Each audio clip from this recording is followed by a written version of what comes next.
Hi everyone.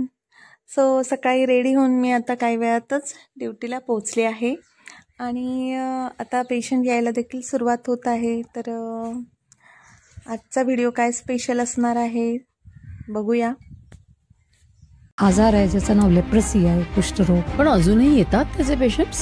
अजूनही येतात. आणि हा आजार लेप्रसीचा असा आहे की आपल्याला वाटते की आपण स्वच्छ आहोत, आपण चांगल्या घरातच राहतो, आपण चांगलं खातो, आपल्याला कसा होणार, असे एक कॉमन मिसकन्सेप्शन. पण हा आजार कोणाला कधी केव्हाही होऊ शकतो. आणि तो काय होतो की तो काही त्रास देत नाही तुम्हाला, त्याला खाज नसते, त्याला काही होत नाही. कुठेतरी सफेद डाग पुढच्या बॉडीवर असला तर दिसतो, पण मागे असला, आरशात कोणी बघितलं नाही तर तो नॉर्मली बटक्सवर असतो, बॅकवर असतो, तो डाग राहतो आणि लक्षातही येत नाही. अनलेस हा डाग बरेच वेळा लेप्रसीचा अननोन राहतो आणि मग तो जो मायकोबॅक्टेरियम लेप्रे असतो तो बॉडीत पसरतो. तुमच्या काय नाही, चट्टा वगैरे नाही, फक्त बोट असे झाले.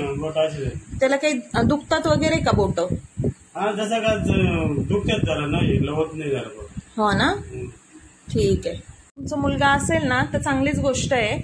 तर आता काय करायचं, मॅडम तुम्हाला तिथे सर्व चेक करतील. हा, तुमची बोट दाखवा एकदा परत. तर हे मी एक जस्ट व्हिडिओ काढते तुमचा का माहितीसाठी, म्हणजे बाकीचे पण असे पेशंट असतात ना तर ते गोळ्या औषध वेळेवर घेत नाही, है ना. तर आता तुम्ही काय करायचं, जर यासाठी त्याला एक लेप्रसी म्हणून आजार बोलतात, कुष्ठरोग. ठीक आहे. कुष्ठरोग मध्ये काय होतं, असे हाताचे बोट जे असतात ना ते नखांची वाढ खुंटते, परत हे बघा कसे मेल्यासारखे वाटतात ना, तर ह्या गोष्टी घडतात. तर त्याला काही घाबरायचं नाही. घ्या तुम्ही हात तुमचा खाली. ठीक आहे. आता तुम्हाला त्रास काय काय व्हायला लागला होता? मलापासून डोकं दुखायचं, बरोबर. अंग बोजा घातला का तसं. हो ना, बरं. आणि हातांना काय व्हायला लागलं होतं? हाताने काय फक्त आखडल्यासारखे व्हायला लागले. अंगावर कुठं चट्टा आहे तुमच्या? चट्टा काय नाही, काहीच नाही. नाही ना.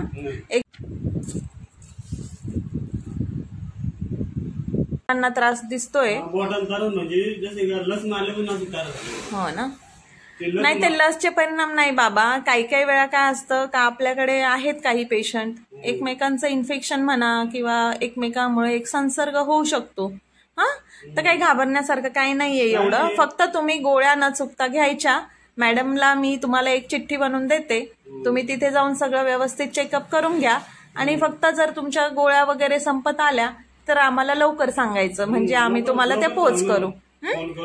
हा, आपण आता काय नाचूची पण लागा पोरा सगळे लागला सकाळी आपण काय तिकीट. हा, नाही काय टेन्शनचं काय नाहीये. पण एवढंच आहे का, लवकर निदान झालं तर लवकर औषध उपचार होतो, आणि निदान लवकर नाही झालं तर मग काय होतं, उशीर होतो आणि मग त्या गोष्टी वाढत जातात. दुसऱ्या माणसाला हा, असं त्यासाठी फक्त.